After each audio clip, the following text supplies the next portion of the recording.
In this video, I'm going to show you how to get your TikTok profile QR code on PC. If you find this video helpful, please consider to like this video and subscribe to my channel. In saying that, let's just jump straight into the video. Okay, so what we first need to do is head on over to TikTok.com and sign into your account. From there, click onto your profile. Once you've got your profile or inside your profile, I want to copy that URL.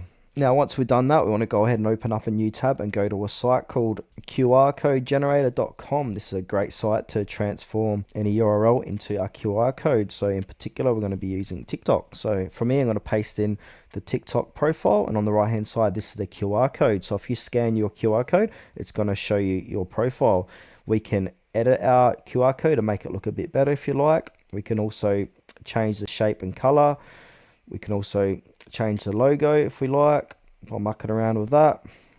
From here, we can download this as a JPEG, share this with our friends and family.